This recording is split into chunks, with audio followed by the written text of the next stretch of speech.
Okay, so this is work performed at the University of Munich in collaboration with the German Weather Service. Okay.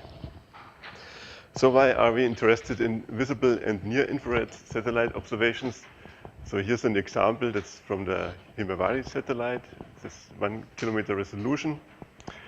And yeah, we are mainly interested because of the high spatial and temporal resolution that makes these observations useful for convective scale. So the new generation of geostationary satellites, Himawari 8-9 and GOES-R, and MTG will also follow. They all have a very high resolution in the visible spectrum. So the 0.6 micron channel has a resolution of 500 meters. That's almost like what we get from MODIS right now. And this resolution is also considerably higher than what we will get in the infrared. So here it's only 2 kilometers. All the satellites have a very similar imager. And depending on the satellite, 6 to 8 of the 16 channels are in the solar spectrum. So have wavelengths smaller than 4 microns. And these have the high resolution. So this means that most of the data we will get from the satellite is actually in the visible or the near infrared spectrum. Also, the temporal resolution has increased. So MSG-SEVIRI now gives us a full disk image every 15 minutes. This will be increased to 5 minutes for GOES-R, for example. And Himawari has also the option to do to scan a target area in only 30 seconds. So we have high spatial and temporal resolution, and the observations are also interesting because they provide information that is complementary to what we get from other sources. So we get information about the cloud distribution, the cloud properties, and the cloud structure. For example, these clouds are earlier visible than in the radar. And in the visible, we have no problems to distinguish low clouds from the ground, which can be problematic in the infrared. So we get also information on the particle sizes, and we can distinguish between water and ice clouds in the 1.6 micron channel. And I will show you later that also the cloud structures or the morphology of the clouds can be seen in this range. So the solar channels are not directly assimilated so far, and that's because sufficiently fast forward operators do not exist. And that's related to the fact that in the solar channels, absorption is much weaker than in the infrared, and so scattering dominates. And scattering makes radiative transfer very complex and slow. So this lack of a suitable operator was the motivation for us to develop such an operator, the Hans Oertel Center. And obviously what we most urgently needed was a faster radiative transfer method. So we developed one called EMPhASIS, method for fast satellite image synthesis. And to make this fast, we had to make some simplifications. First of all, we had to go from 3D radiative transfer to 1D. So we assume we have a plane parallel atmosphere and consider independent columns. Because if we do 3D radiative transfer using Monte Carlo methods, it takes CPU days to compute one SEVIRI image. So that's way too slow. If we go to 1D, we can use the discrete ordinate method or other standard methods to do it in CPU hours, which is already better, but still too slow. So we have also simplified the vertical structure of the problem. So it turns out that you can take all the water clouds in a column of the atmosphere and replace them by one water cloud, a uniform water cloud with the same total optical depth, without changing the reflectance you see from this column. And you can do the same with the ice clouds. So the vertical structure does not matter much in these wavelengths. Also, the cloud top height is not important. That's a huge difference to the infrared. So we need just 4 numbers for the cloud information. So the optical depth and the effective particle size for an ice cloud, and the same for a water cloud. This is all we need to know about the clouds in our column.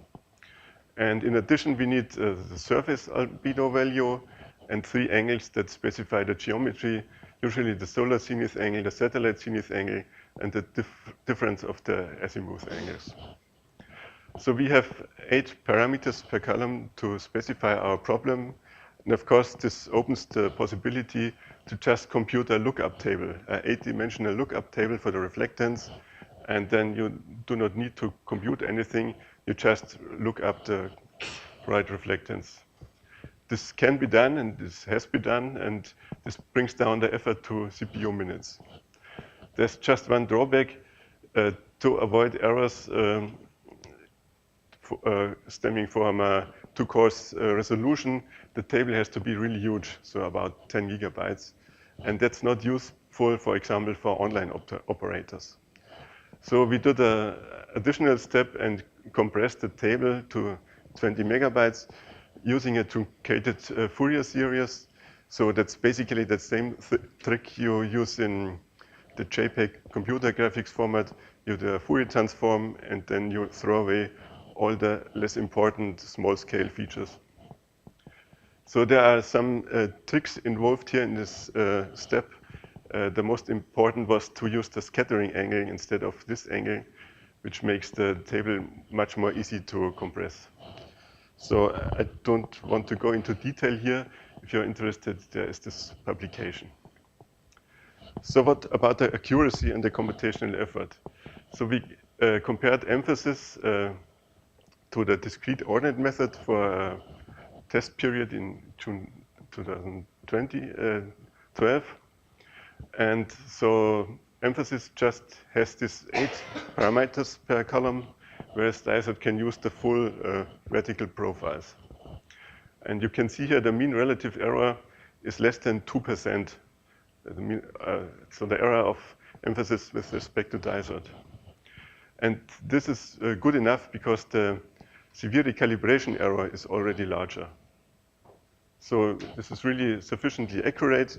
And of course, also the computational effort is much lower than for DIASOT.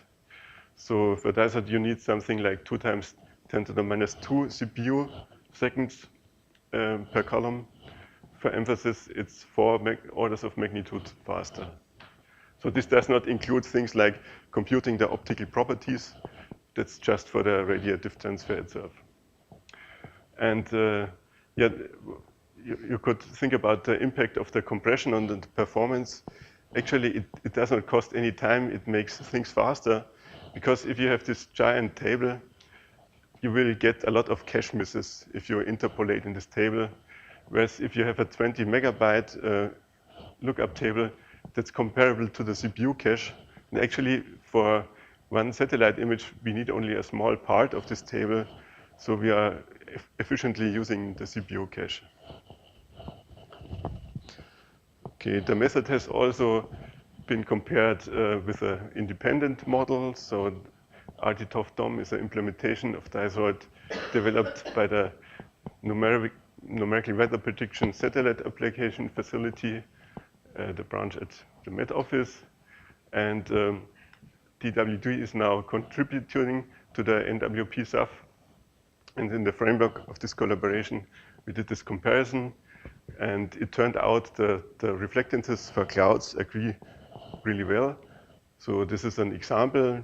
Reflectance is a function of the azimuthal satellite angle for a water cloud with different optical depths.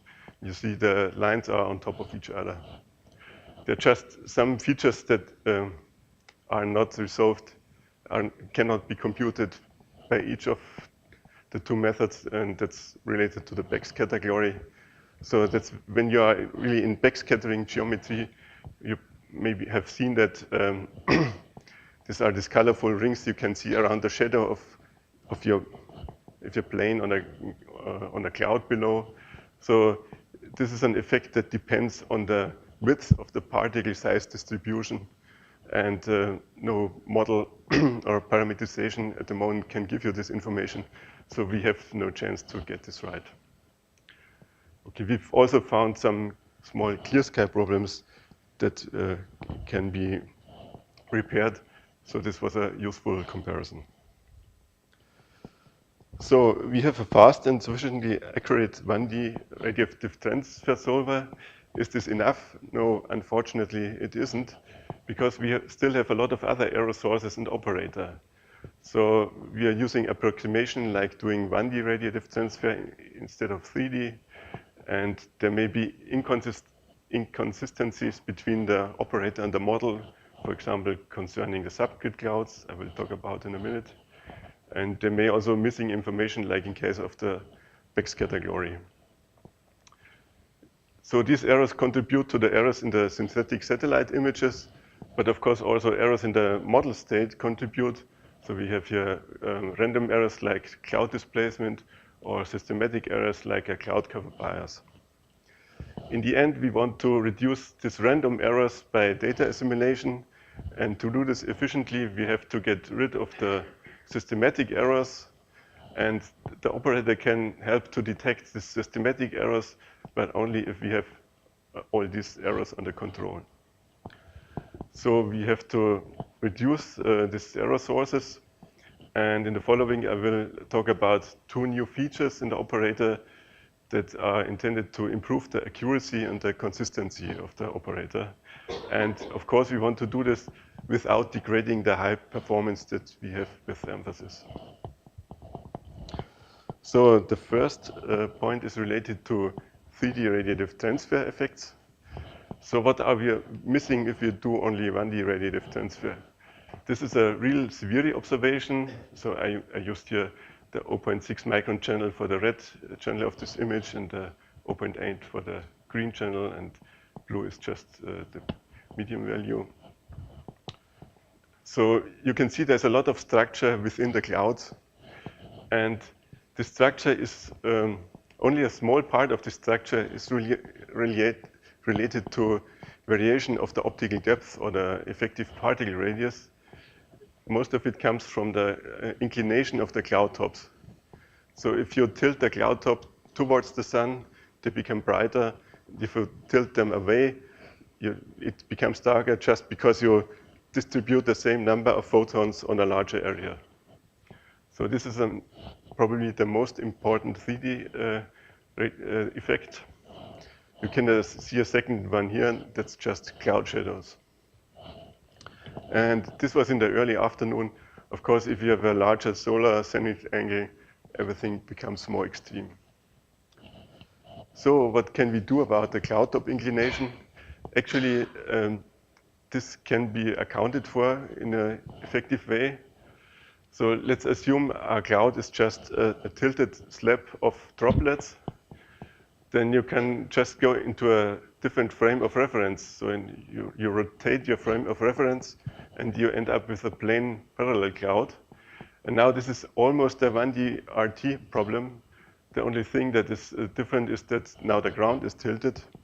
But if we assume that we can account for this by a modified surface albedo value, then we have something that we can solve cheaply using emphasis. And then we have just to transform back to the rotated frame and get our reflectances. Okay, so to do this, we just need these angles, so the tilt angle of the cloud. We have just used the optical depth 1 surface to define the cloud top. So we detect in all columns where is optical depth 1, and then we fit a plane to a column, and it's 8 neighbor columns to define the local orientation of the cloud top surface. So this is an example of what we get. That's a real SEVIRI observation. This is when we use just 1D radiative transfer, and this is what we get when we do the cloud top correction. So you see we get a lot more information, and we can now, for example, distinguish between stratiform and convective clouds. Well, obviously the effects are larger for larger solar zenith angles, but also at noon you get just more information from the images. And this does not only look nicer, it also reduces the errors. So that's a 0.6 micron reflectance histogram. In gray we have the observation, In red, that's the 1D radiative transfer result, and in green we have the cloud top inclination included. So you see the slope agrees much better. And that's for 18 UTC, but also for other times of the day, we see a reduction of the error. So, okay, so we get a reduction of the systematic errors, and the computational costs are relatively small, so it takes some effort to detect the cloud top surface, but actually that's fast enough to do it in real time now. So we have, in a master thesis by Teresa Diefenbach in the Waves to Weather project, we have implemented emphasis plus this 3D correction in the Med3D program. That's an interactive visualization tool, and this runs with about 10 frames per second. Okay, a second 3D correction I just want to mention shortly is this cloud shadows on the ground. So this is, these are images for a model evaluation study with a very high resolution, so it's 150 meters resolution. And here we used the operator and also computed some cloud shadows. So it's easy to detect the position of the clouds because this is just related to direct radiation. It's somewhat problematic to compute really the brightness of the shadows because this may be dominated by diffuse radiation. So this is not a precision solution, but it may be still may be useful for data assimilation. Okay, now to the second new feature of the operator, which is aimed at increasing the consistency between operator and model. So in NWP models like COSMO, it's usually assumed that when the relative humidity exceeds a critical value, then you have subgrid clouds. So clouds that do not cover the full grid cell. There are so various parameterizations for the subgrid clouds exist. And if you have now two or more of these partially cloudy cells in one column, the question arises, how do they overlap? So for example, if I move the clouds in these two layers to the left, I will get a very different reflectance than when it's at its original position. And NWP models make some assumptions about this cloud overlap that are used in the internal radiative transfer code that is used to compute heating rates. And probably the most popular choice is the random maximum overlap rules, which states that clouds in adjacent layers overlap maximally, whereas clouds separated by an empty layer overlap randomly. So that's just a statistic rule. It does not tell you exactly where these clouds should be, just that they may be moved around because they should overlap randomly. But this, for example, this cloud may be moved only a little, so we still have maximum overlap here. So there are several schemes to take this overlap into account. Deterministic schemes try to estimate the mean reflectance for all allowed configurations you have according to these rules. And stochastic schemes produce just one random realization. And the spread of these stochastic schemes quantifies the uncertainty in reflectance that is related to the uncertainty in the cloud distribution. So we have compared several schemes, and to address these questions, how well do the deterministic and stochastic implementations agree? So is the spread by the stochastic schemes large enough to be relevant for data assimilation? And finally, most of the schemes were designed for large-scale models. So, and now we have a model with COSMO has 2.8 kilometers grid resolution. So things like the slant viewing path of the satellite may now matter and possibly should be taken into account. So this is these are cloud distributions generated by 6 of the schemes. So all the schemes follow the same strategy. So this is the one column of the atmospheric grid, and it's subdivided into subcolumns. and then these subgrid cells are filled with clouds according to the overlap rules. So here is some freedom, because the overlap rules, for example, do not say anything about the cloud size distribution. So for example, this scheme produces a lot of small clouds, whereas this scheme produces just one cloud per layer. So there are periodic boundary conditions here. Okay, and in the end, for each subcolumn, the radiative transfer is performed and the results are averaged. So I do not want to go into detail here, because it turns out that all of the schemes produce very similar results. I will just show you the one scheme that produces a different result, and that's the one that takes the slant viewing angle into account. So the problem here is that these overlap rules that are used in the internal code that computes the heating rates are valid for the vertical direction. So the internal code computes within vertical columns. But here we are looking from a satellite perspective, so we have tilted columns, tilted towards the satellite. So now we want to apply these rules for the vertical direction on a slant column. And to do this, we use now a bundle of n times n subcolumns. So we have a 3D problem and compensate for the slantness by shifting clouds into the satellite direction in each layer. So we do this compensation only in this direction, but not in the perpendicular direction, and that's the reason why we need to do it in 3D. We need to distinguish between these two directions. Now, this is an example for where we have 3 clouds with constant cloud fraction spanning several layers, and it does not look very intuitively. But if you look at this distribution from this side, then you see what you expect. So if the cloud fraction is constant and we have maximum overlap, then you just expect a vertical block cloud.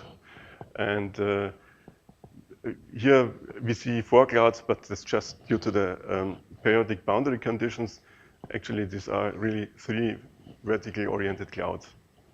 And now if you look from this direction, you see that if you account for the periodic boundary conditions and which cause these fragments that actually would be here if we had a larger column, you see the same thing. You see a vertical cloud despite of the fact that we have a slant column. So that's what we want. And in the end, this leads to an increased total cloud cover, because now we do not see only the cloud top, but we also see the cloud sides. And yeah, it should be noted that this is actually not more expensive than the 2D schemes I showed you before, if I use the same number of subcolumns. Okay, here's some results. So that's the total cloud cover, so the fraction of the cloudy pixels in the satellite image for a test period. In gray, we have the observation. The blue line, if we use just grid scale clouds, you can see there are way too few clouds if you use just the grid scale clouds. The yellow line is if you ignore the problem of cloud overlap and assume that all the subgrid clouds also fill the whole cell. This is also not an option, then we get too many clouds. But if you use random overlap or random maximum overlap, so here it's the 2D stochastic implementation, then we get a total cloud cover that is actually quite good, agrees quite good with the observation. And you can see similar things here in the reflectance histogram. So if we use just grid scale clouds, there are not enough bright pixels. If we ignore the overlap, then we have too many bright pixels, and with the overlap scheme, we get something that agrees quite well with the observations without any tuning here. So from this, it seems that it's important to use some kind of overlap scheme, but it is not really important which one you are using. Well, that's a bit misleading. So if you look at the local impact caused by switching the overlap assumption, then you see locally it can be important. So we computed this satellite image 100 times with a stochastic random scheme, and 100 times is the random maximum scheme. And this is the difference between the ensemble means. And you can see locally the difference can be larger than 0.1. So this is significant. And it's just that only a small number of the pixels are sensitive to the type of overlap. So we do not see much difference here in this global statistics. As I said before, all the 2D implementations lead to similar results, and about 10 of the subcanons are sufficient to reduce the discretization errors. And now the scheme that takes the slant viewing angle account, so taking this into account has about the same effect as going from random maximum to random. So it's as important as changing the fundamental overlap assumption. So this should be taken into account. And I must say that's for Germany.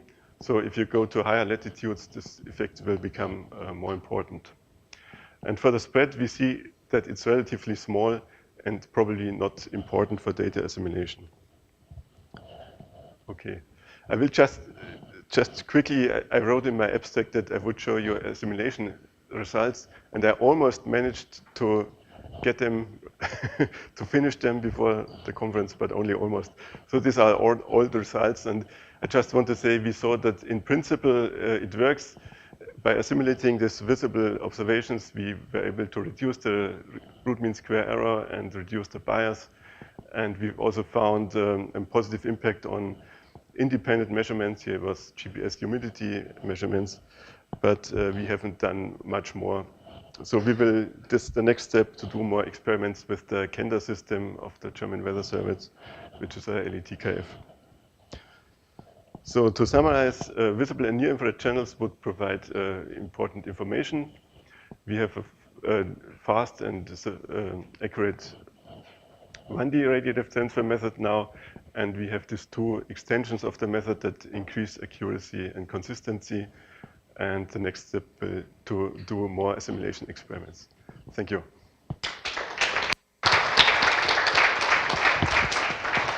Thank you very much.